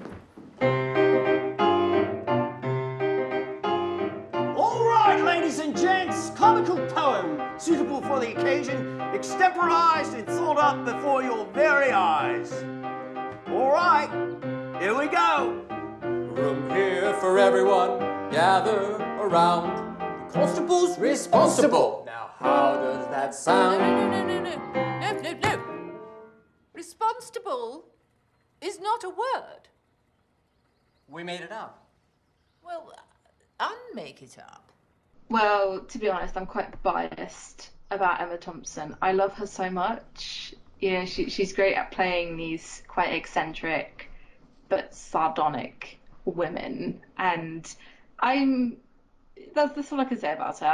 I love her regardless of whatever place she rolls, whatever place she whatever role she plays. My goodness. And I need to watch more of her stuff as well. Um, and I think that she was really great at the role. Like, she did so much research. She listened to all the tapes. She read up on all the correspondence as well. And she did a great deal of studying for the role. Heck, she didn't even wear a wig. Like the curled hair, that was all her. So Wow, there's a fact. really, I didn't know that. That's Yeah. Yeah, it's dedication because to the role. yeah, it's because Emma Thompson doesn't like wearing wigs, so she just permed her hair herself, Good essentially. work. Wow, And good work. yeah, was she also doesn't look that much like P.L. Travers, I must admit. And yeah, it's a shame that her child and partner were omitted from the film. As said earlier, it's understandable why her child was, well, the subplot with her child was omitted because it would have gotten too messy and didn't make as much sense as mirroring Travis's childhood with the present time. But to have her, well, to have Camillus removed entirely was unfortunate because, I would have liked to have seen some mention of him somewhere, like, a photo of her with him or something like that. And it didn't happen. I think there was a line where she said, "Oh, I don't have family." Well, I do, but it's complicated. Something along those lines. I'm paraphrasing. Hmm. And in particular, with her female partner, it's like P.L. Travers was bi as heck. Honestly, she had so many male and female partners, and I wish that her female partner was included in some form or another, but it seems like it isn't going to happen because Disney still seem to be a bit wary about showing sexuality. It seems we don't have that many LGBTQIA characters in Disney, and it's a shame, to be honest. But Yeah, and anyways, so I'm just gonna have to deal with overall Emma Thompson and her outfits in Saving Mr. Banks. Totally on board, to be honest. I just loved her so much, and the fact that she got in, so many different emotions and quite a tart, sardonic behavior as well. That just I felt pity and sympathy for her as as a person, and especially when it came to Travis's trauma in her childhood as well. I think she got it all down to a T. What do you think with Emma Thompson as PL? Yeah, I agree. I think she's fantastic in the role, and I think just as I was saying that so much of what makes Disney's character so interesting in this film is Travers Goff. I think it's the people around PL Travers as well as PL Travers herself that make this take on her life work so well. So at the start of the film, we see her agent talking to her, and he's absolutely adamant that I don't really care if you don't like me, but I like you, and I want the best for you, and I want to make sure you don't run out of money, and that introduction to her, it sort of disarms us as the audience. That character, that agent character, ends up being our eyes through to P.L. Travers, this quite, a character who could seem quite obnoxious, quite difficult to love, difficult to get along with, and yet we like her because this character likes her, her agent likes her, and then we start seeing a bit more of her, and we come to sympathise with her, as you say, empathise with her situation, and see her as this very rounded, complicated kind of person. And I think Paul Giamatti's character Ralph is vital for that as well. That even as she's being very stubborn, the fact that he continues to like her, and that we almost have a dialogue with her through him. It sort of helps ground her, and make sure that the film doesn't criticize her too much, or that she doesn't become too difficult to love. There's always that window into her humanity and her desperation to hold on to this precious Mary Poppins character that she has.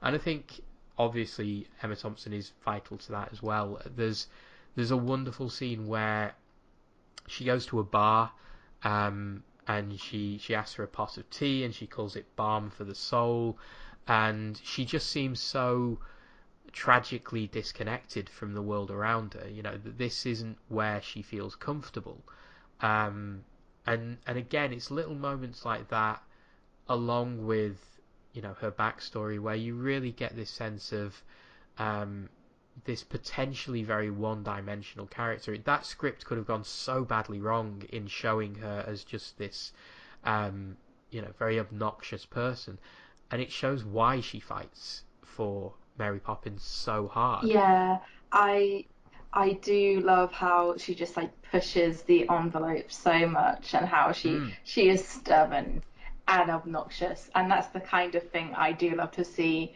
in women in film. Just the kind of women who don't really expect, to be honest. Yeah. That's the sort of stuff I like and want to see more of. And just the fact that P.L. Travers was that, pushy and obnoxious in real life. I think she, whenever Richard Sherman thinks about the production process for Mary Poppins, he always feels very frustrated because of her. And it's great on how she still frustrates him after all this time. It's like, yes, that's my woman.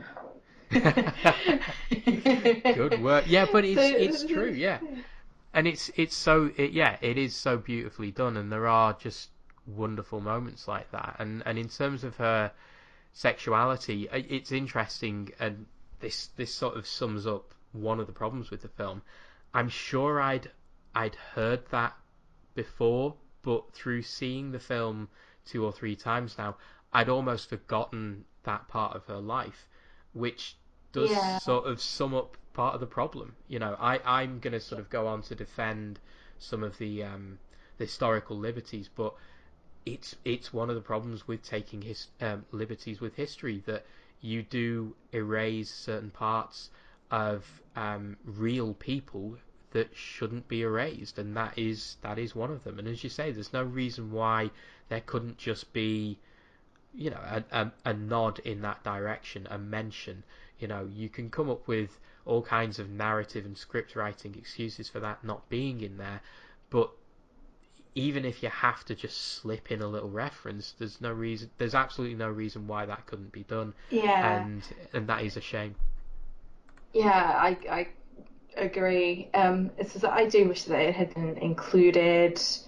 I mean, even her belief in, well, no, I wouldn't say it's belief. It's like her aspect when it comes to mysticism. That's highlighted on, like, right at the very start when she's meditating, and when you see her pull out one of the icons for her to meditate with when she arrives in LA. So it's even that gets more notice over her sexuality and even her own adopted child. Yeah, and you know, it is problematic, and Disney has many problems with that. For all the discussion of Beauty and the Beast earlier this year, I don't think that did a particularly good job of representing sort of gay characters in that, despite it was a sincere effort. But yeah, it's it could have been so much better. Yeah, yeah, very much so. Felt like they just pushed in, a gay character just for the heck of it. It could have been done so much better. Yeah, I totally agree. Totally agree. Yeah. Cool. Okay, so sort of moving on from Emma Thompson and P.L. Travers. In terms of actually, go for cool. I've just remembered that there's this one thing in my notes that I've almost forgot to mention. Okay. Fun fact. Okay. P.L. Travers, her resting place is in Twickenham. I'm not sure which church it's at.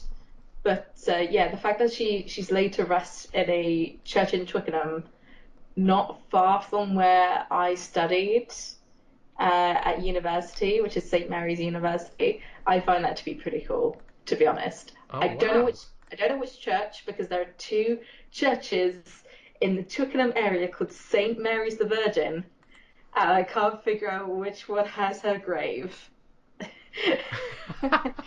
So that's super handy. Yeah. It must be on Wikipedia somewhere.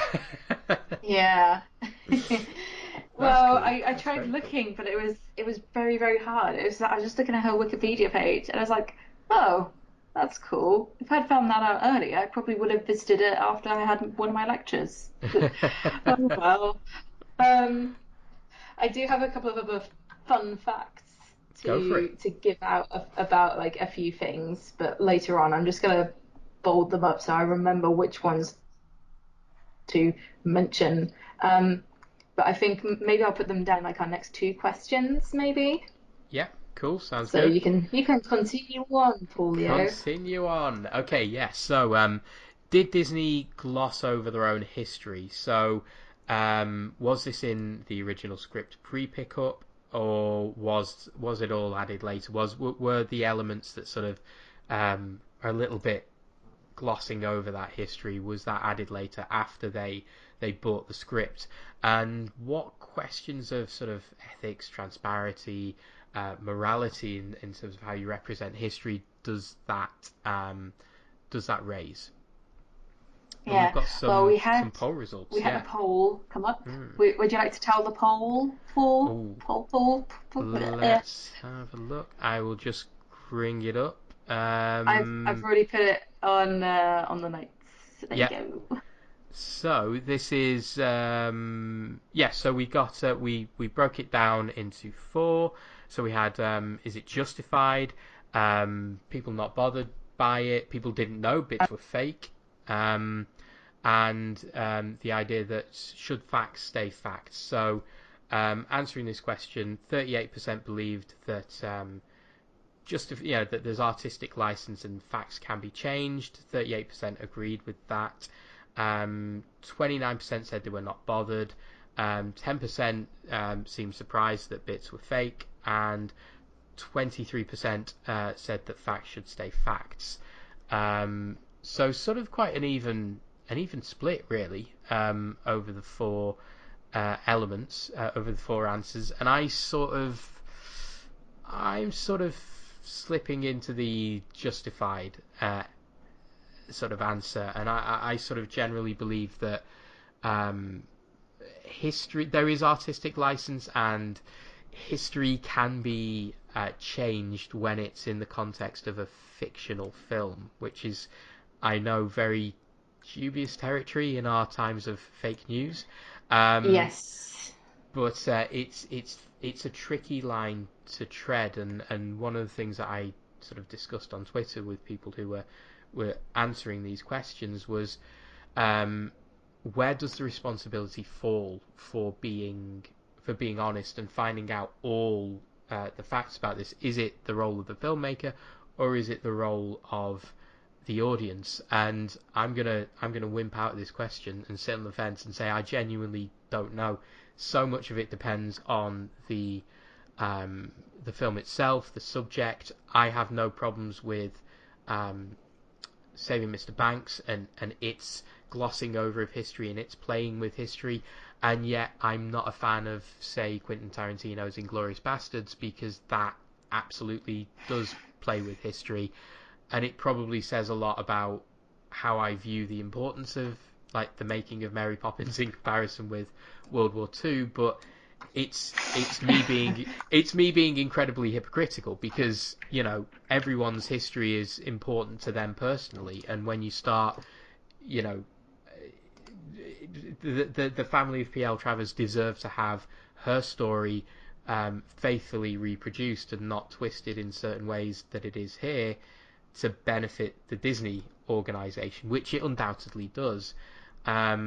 So I'm very much in two minds on this, and I'd sort of add in that in a way the film does a lot to bring attention to Travers' story, because no longer is she just the author of Mary Poppins, this monolithic, huge Disney film. She is brought to life as sort of an independent human being, even though it does sadly cut out many important parts of her life. So how about you, Ro? What do you think of this question? I kind of wish that, well, no, I wish that some parts weren't glossed over that much, and everything was seen as, you know, happy and great as well. With the history parts in particular that were omitted, that was primarily down to the actual script writers, who, to be fair, from what I read, they did a great deal of research regarding the film when they were writing it. So they read the various biographies about P.L. Travers, I think maybe a few about Walt Disney as well, the Walt Disney P.L. correspondence letters that were sent between them as well, which I believe are all situated in New South Wales in Australia, which is quite interesting, really. It all goes back to Australia. And also contacting Richard Sherman as well about it. And obviously it's like, when they were writing it, they seemed to want to, you know, try to keep it as faithful as possible, but they had to omit things and change things over. So for example, P.L. Travers's mum trying to commit suicide, that was after the father had died, and when she was struggling again to keep the family afloat. And also with Disney as well, well, Disney haven't really glossed over their own history in respect. I mean, it was completely written by two outsiders to the Disney company, so it kind of falls on them. But then again, it's like Disney who are, you know, then perpetuating this story and it being presented, you know, as a true story, you know. So it is very tricky. I wouldn't necessarily pin it down with the audience whatsoever, because they, unless you're well researched or into researching these kind of things, you're not going to know a difference So, for example, it's like when you're watching something like Braveheart or Titanic, you don't really see it as being mostly fiction. In fact, you see it as being true, and so as a result, that becomes a part of popular culture, and that's a real problem that comes with facts, and something that a lot of critics on YouTube and other researchers are trying to get rid of. Essentially, that's why there are a lot of articles explaining all the things wrong with saving Mr. Banks and the things have been omitted, so on and so forth. There's so many different articles, but then again, it's like the truth, it gets filtered down so much through those as well that you don't know what is real and what is fake. It's a very frustrating line to go on, basically. The lines get blurred a lot, and that happens with Saving Mr. Banks. I mean, overall, with the film, it does well with blending all of these different aspects, whether they, happened or not. And that is quite a big problem. I can say that Saving Mr. Banks is a good piece of entertainment, but I wouldn't say that in terms of ethics, it isn't terribly factual. It's factual up to a point. That goes into our next question. And there's some things in it that haven't been omitted. Well, in particular, the Babes in Toyland production size. Did you notice those at towards the start of the film when PL arrived at the studios? I did. They were just behind the Sherman Brothers and Don DeGrady. Yeah, that was a great touch. That's probably my favorite thing in the film that I've probably seen, alongside the bank song and the fair scene being combined together, because Babes in Toyland, as I know that I'm going off topic here ish, basically with Babes in Toyland, Walt wanted that to be a great success. That was his first venture into live action and animation combined movies or something or other. Basically, he wanted it to be a great big success, and especially seeing as they cast in quite a lot of Clubhouse members as well. They were really hoping it would do well, but it didn't whatsoever. And in fact, there's a great article by Jim Hill Media about what happened with that particular film as well. And I quite like Babes in Toyland. It's a decent film. It's got Edwin in it, so it's going to be okay. So that was just a nice touch. Yeah. I'll have to check that article out. Yeah, I love Babes in Toyland too. Anyone who hasn't seen it, it's well worth checking out. Yeah, actually, I wonder if it's on Disney Life. That'd be quite good to know, because it's quite hard to get Babes in Toyland. Yeah, I think it is. The last time I looked on Disney Life, there's loads of stuff on there. Yeah, it is, and it's situated right between the Silly Symphony, Lullaby Land, and Toy Story 3. Well, there you go. Yes. Though there are other things that weren't put into the film that did frustrate me. So, for example, they didn't include Bill Walsh, who was the second screenwriter and producer of Mary Poppins, and he's a very influential figure in Disney history. He's responsible for writing quite a lot of the films as well, up to about One of Our Dinosaurs is Missing. He also wrote Bedknobs and Broomsticks and the Blackbeard film starring Peter Ustinov, I believe. So he is an important figure as well, and they just completely omitted him, which is a big shame, to be honest. I mean, it's good that they included Don DeGrady, because he's also a very influential figure and was an animator before becoming a screenwriter. But overall, it's that frustrated me quite a fair bit, as well as the fact that they didn't use P.L. Travers' reaction to feed the birds. Instead, they used Fly a Kite, and I know that you're very fond of that particular scene, Paul. Yeah. But I feel like the reason why they didn't show her, breaking to feed the birds and saying, yes, okay, I'm okay with this, although she actually wasn't in the end whatsoever. I get that they used Feed the Birds just to show, how Walt would eventually love it, and would get the Sherman Brothers to play it to him, whether he was feeling down or towards the end of the day. But Feed the Birds is what convinced her in the first place. And also the fact that, they didn't show her resisting the idea of cutting out the Stay Awake lullaby because they were genuinely thinking of removing it. But she liked it that much that she wanted it to stay in.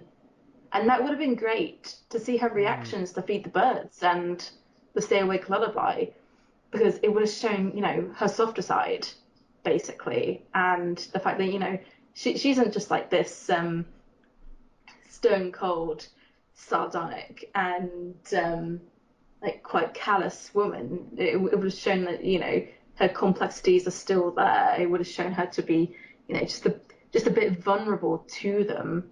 And I understand that, with Fly a Kite, that's a lot more positive and optimistic and all that kind of stuff. But I think that's one of the things that I didn't appreciate either. I know a lot of people did enjoy it and said that made them cry, seeing her foot tap made them cry, like how Mary tapped her foot during Step-In Time. But I just didn't like it. No, and I think it's a fair point, because it is one of those moments where, with the Fly Kite scene and her tapping her foot, it's very much a plot beat as well as a character beat, in that the story needs her to have that awakening at that point. Whereas if you show her reacting well to other songs that aren't necessarily dictated by how she needs to grow as a character and how the plot needs to function, it just shows her as much more complex. And it does absolutely gloss over that sort of more complex side. She wasn't just some, as you say, she wasn't just completely callous. She did react quite well to certain things. I would say I do love the moment where Walt walks in and Feed the Birds is being played. I adore that song. I think it's not only one of my favourite Disney songs ever, it's probably one of my favourite songs ever. I just think it's glorious. And I do wonder if one of the reasons why they sort of sacrificed her positive reaction to Feed the Birds was so that they could show Walt's positive reaction to that, because he loved that song so much as well. And it's always that difficult push and pull, isn't it? It's how much do you need to compress the history to tell a good story, and how much do you need to let the history breathe and be faithful to the history to make sure that you're being faithful to the story. It's the endless tension between those two things, I think. One of our last questions is, does the entertainment value overtake the factual values? It's a difficult one, isn't it? Yeah, it's like those questions both go hand in hand. Yeah. I would say, do Disney gloss over their history? Does the entertainment value of the film overtake, what actually happened? And it's a complicated situation, I would say personally, because you can have an entertaining film whilst having it be factual. And there was one particular person who said in the comments of our questions, who said, if I wanted to watch, a factual film about this, I would have watched a documentary. But you can have factual, like, real life films that have entertainment towards them. Yeah, and the guy also said, it'd be like reading a book report, but it's like, no, it wouldn't be, because it's still a very interesting story about what happened. There's so many facets towards it, and how Mary Poppins was produced, that it wouldn't just be seen as, point number one, this happened, point number two, this then happened, and it wouldn't be like that whatsoever. It would still be fascinating in its own way. But to be honest, I've got to grin and bear the fact that, biopics and period dramas are unlikely to be accurate because of mainstream filmmaking. Unless they are documentaries or biopics, they are rarely made to be factual. So yeah, it's something that I've just got to deal with, essentially. And, if there was to be like a proper documentary or biopic done of it again, I doubt that because it's Disney, it's unlikely to be accurate.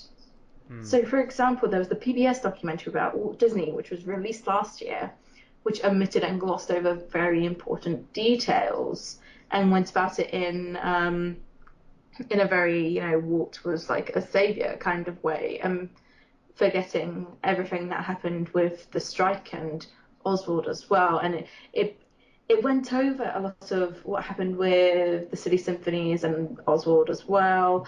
And I had trouble watching that particular documentary because of the fact that it still wasn't true to what really happened. And so, of course, with Saving Mr. Banks, you kind of have to question the whole based on a true story thing.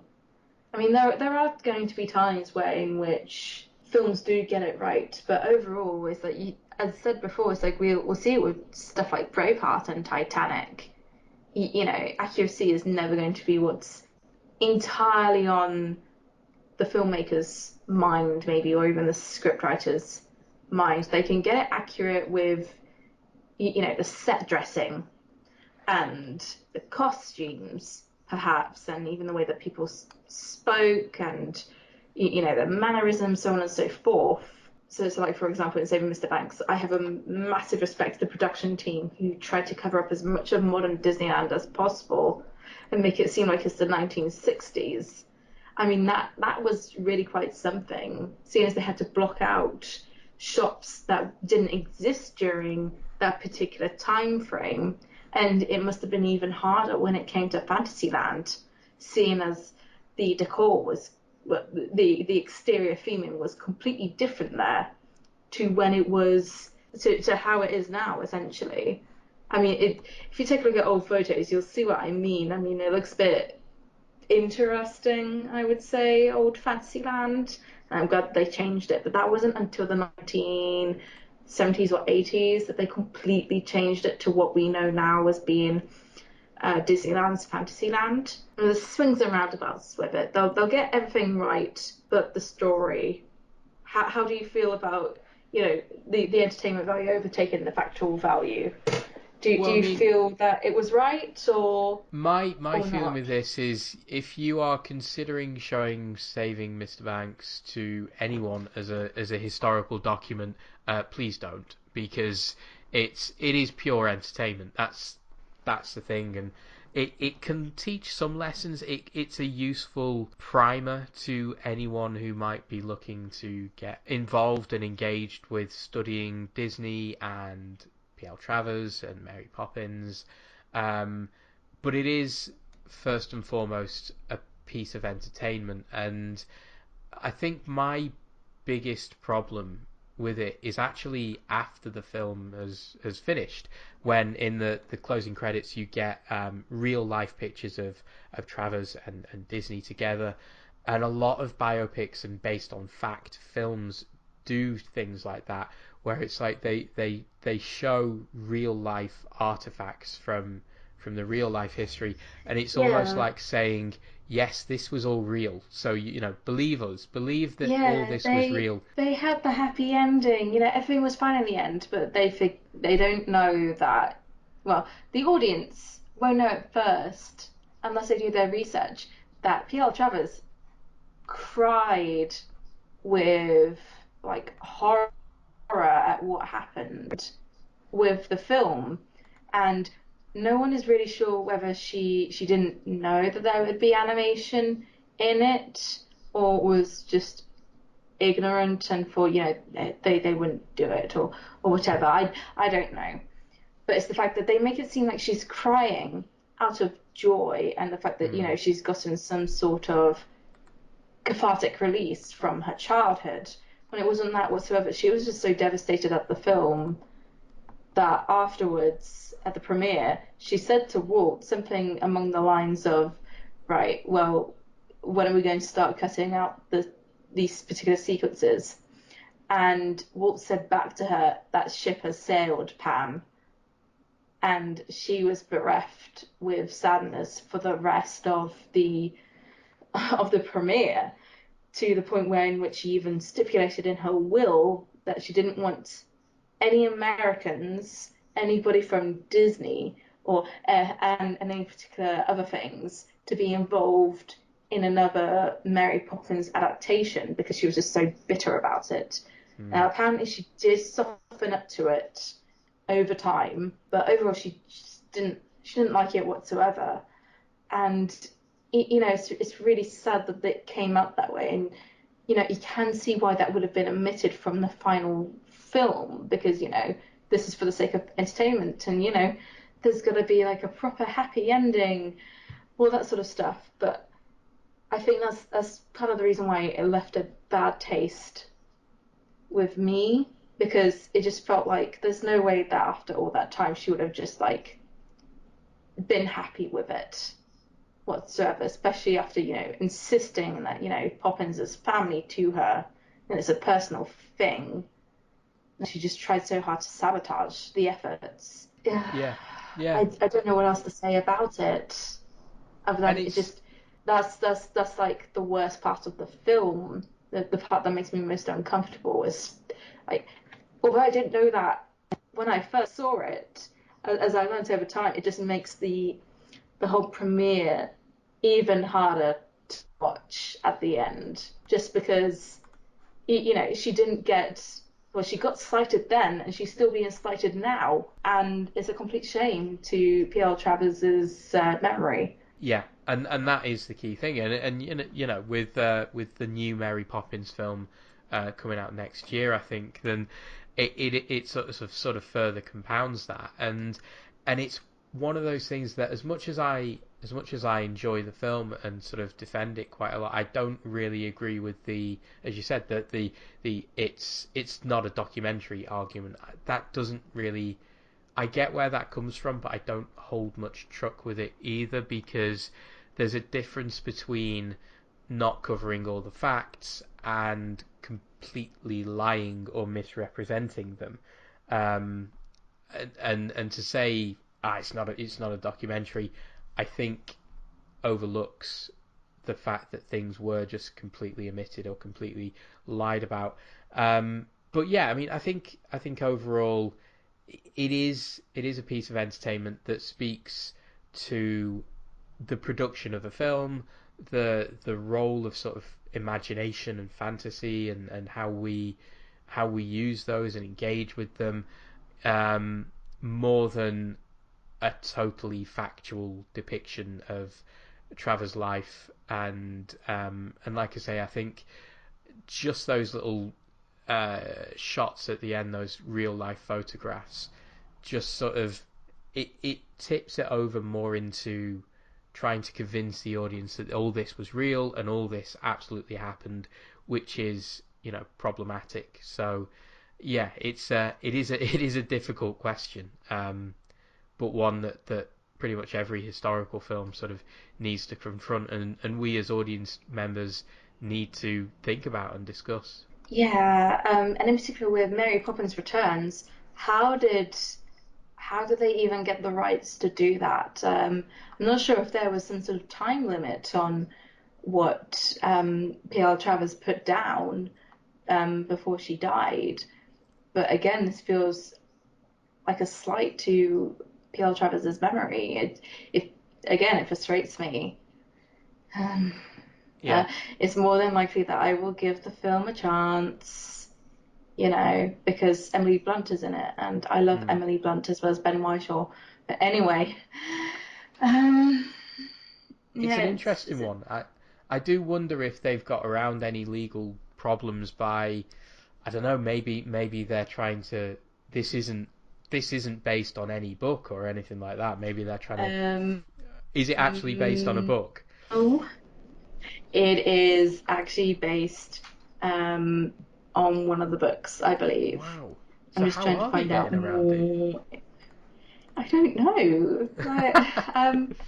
Let's see. I'm just trying to find a bit more information about it. It is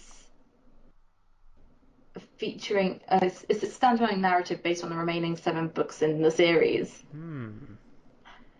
So it's Wow. I don't know how they're gonna get away with that. I'm not sure. But then again, it's like I'm not sure how many people are gonna care Yeah. when it comes to P.R. Travis's memory whatsoever. I mean, it's like yes, it's Mary Poppins, and it's a great film. We all love it and have nothing bad to say about it whatsoever. I mean, even with Dick Van Dyke's terrible Cockney accent, no one has anything bad to say about it.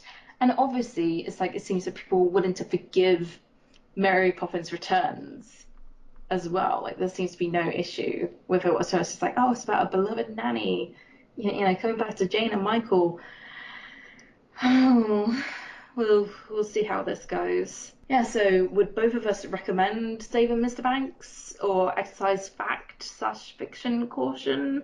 I would recommend it, but not put it down as being entirely factual. I'd say look at it with an entertainment lens for the first few times, and then take a look at it from from a different subjective point of view if you want to look more into the fact versus fiction parts. What do you think? You probably definitely recommend it, don't you, Paul? I definitely recommend it, but I pretty much agree with everything you've just said. Then I'd sort of say some of the things you said on this podcast will make me view it slightly differently the next time I view it, which is good, which is the point of discussing films and things like this. But yeah, it is a piece of entertainment. So watch it. It's a really well put together film. It's got great performances, and it's funny and sweet and touching and all the rest. But yeah, after you've watched it, do go out and seek out more information about the real people, because the real life story behind all this is much more complicated and probably much more, well, definitely much more interesting than a 2-hour film can show. So, do you think your stance on the film will ever soften? Do you think you'll change that opinion? Well, seeing as I've seen the film about 4 or 5 times, no, my stance on the film isn't going to soften, No. to be honest. I mean, I will probably watch it again in the future, but hopefully not for a very long time.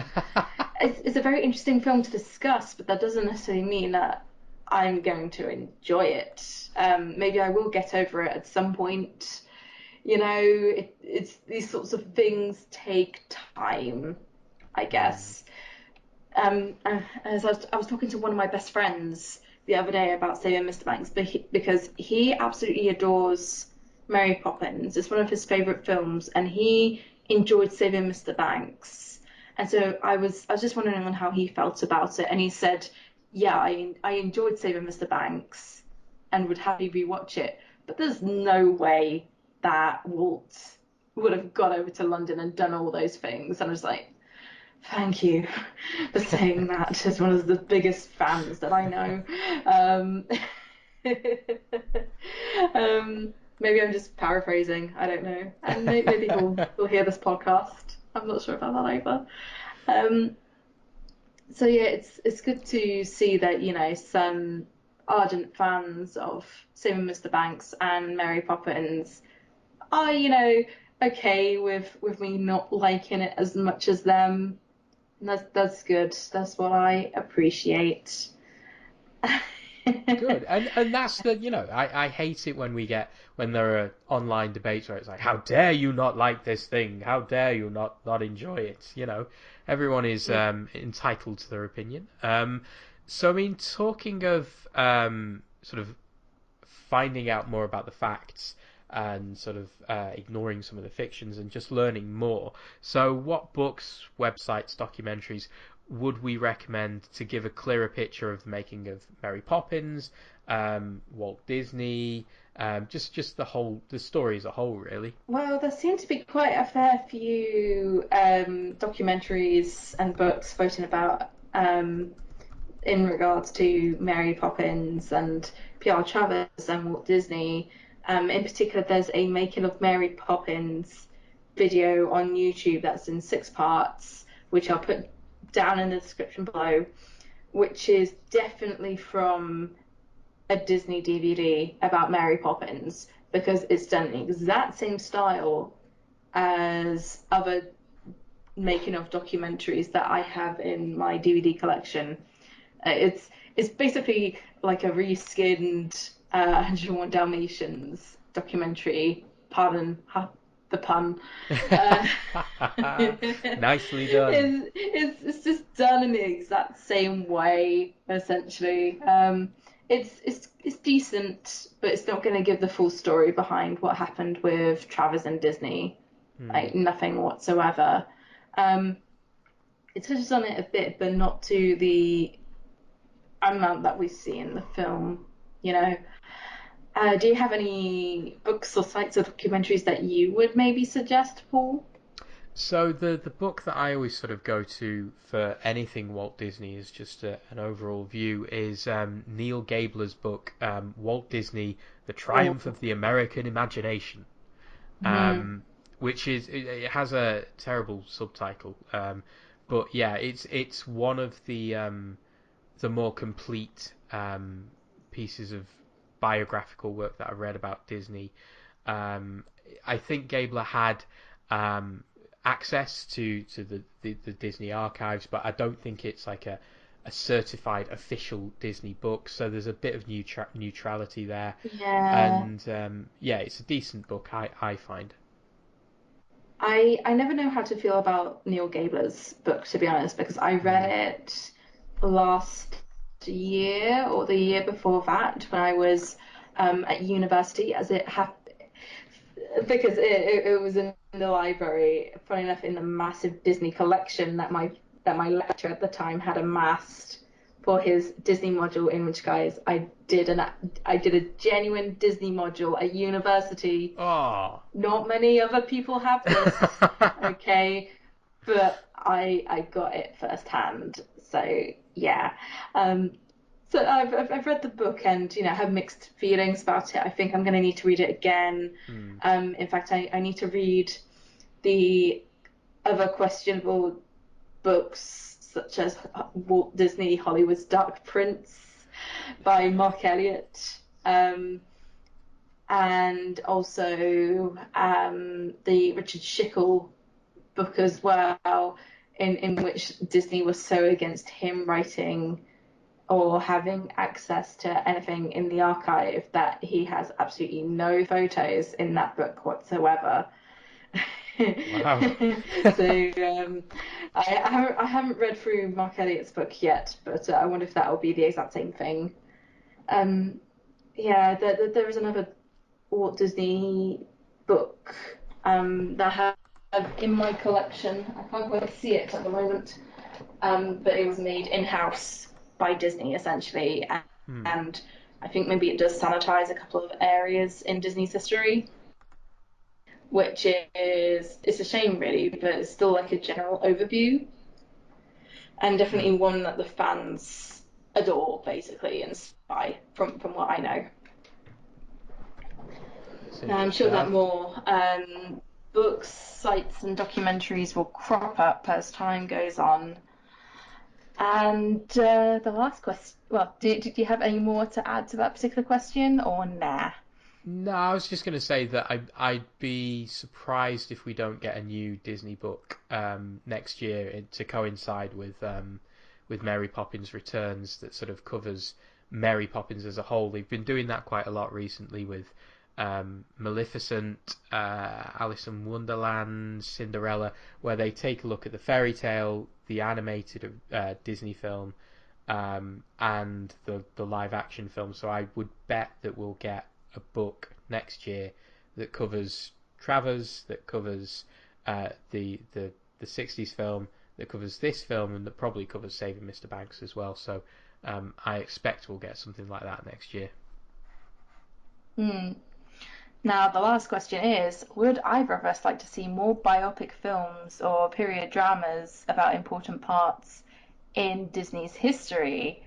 Now, I wouldn't mind seeing other dramatizations of parts of Disney history. I mean, it depends on the situation, but I don't think they would be too bad, to be honest. I mean, I'd love to see something about the production with, the World's Fair or what happened with the Florida project, as well as the writers' strike, but I don't think they'll do the writers' strike. But what I do know is that I would love to see a thick of it style comedy with the Nine Old Men or the World's Fair when the Imagineers who were dealing with making stuff like Mr. Lincoln were told that they had to make an additional ride in a short space of time by Walt, and everyone just went mad because he had just like announced this, and then they had to spend like a couple of months after being under stress with all of these other rides and attractions at the New York World's Fair, that they now have to deal with something that I believe was eventually It's a Small World. So a comedy like that would be funny. Maybe, I don't know, or even something with the Nine Old Men on the production of a film with someone like Ward Kimball being a lead person. It's like him versus Milt Kahl. Like they butted heads so much on that film. No, not on that film. They butted heads so much when they were animating quite a fair bit, and they had to get over themselves in order to animate two characters together. So, I don't know, I just find it funny if there was a comedy like that. Would you want to see other dramatizations of Disney history? I want to see Even that if it comedy. means, even if it bends the truth. Yeah, I mean, I would absolutely throw my weight behind that Nine Old Men comedy idea. That would be really interesting, and yeah, I think it's a difficult one, isn't it? Because when there's so much sort of mistruth out there and so much speculation about who Disney was, it almost seems like making a biopic or a dramatization or any sort of non-documentary that features Disney is almost the wrong way to go about it. What I would love to see is a properly expansive documentary series about Disney, about the early years. I mean, you can't cover everything, but there's so much that he did. Split it into sections. Cover the early animated years. Cover Disneyland and the World's Fair and things like that. Cover how he experimented with television and how he moved into live action stuff, the nature documentaries, things like that. You could cover so much, and I think that is the most important thing, rather than sort of fictionalized accounts, because it's just going to keep contributing to this idea that the Disney Corporation is trying to cover up things about Walt, and he was actually a Nazi with his head in a freezer or something like that, which is obviously nonsense. And I think the one Well, thing that there's actually going to be a film about Walt Disney's frozen head. God. It's being done independently by this person who is literally called Walt Disney's Frozen Head on Twitter. It's absolutely amazing. Can't wait for the film to come out. And the guy who first played the Walk Around Dreamfinder, who's based off the Journey into Imagination character at Epcot, he is playing Walt Disney. I'm just on the website So at the moment. We Oh have my two God. different icons of Disney history, both in terms of films and parks, playing different iterations of Walt Disney. We'll see how that goes. I'm just on the website for that Frozen Head thing. The Further Adventures of Walt's Frozen Head. And this may be the greatest tagline ever. A Yeah. feature comedy about holding on to your dreams no matter what. I just love that no matter what. Oh dear. I hadn't heard about this, but I'll give it a look. Brilliant. Yeah, Brilliant. but as you were saying. No, I think we've covered it. I think I think that's it.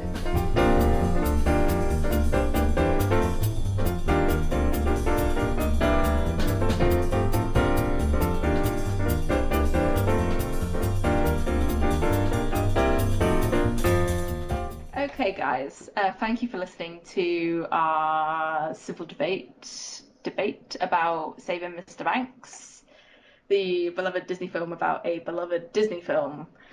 Now, episode 6 will be about the Disney princesses. What we'll be discussing exactly, we don't know quite yet. But please feel free to suggest questions, theories that we can look at, all sorts of stuff down in the comments below, and to us on Twitter at Two Film Introverts. Yep, you'll be seeing us talk on Twitter per norm. Paul usually runs the Twitter page. I usually do the editing for the episodes and upload the stuff. So Paul is more or less in charge of the Twitter. I'm in charge of the YouTube. So we will obviously put down questions and stuff like either way, since we're both co-people on this. Yeah. But yes, thank you very much for listening, and we will talk to you guys again soon, if you guys will respond back, so that it's just not a one-way, two people having a two-way conversation, eh? Right, so I guess we'll be saying goodbye from us. We're the Two Film Introverts. I'm Rowe, otherwise known as Idiosyncratic on Twitter. And I'm Paul, and I am at a Paul Bullock on Twitter. Right, bye guys. Bye. See you soon. Bye.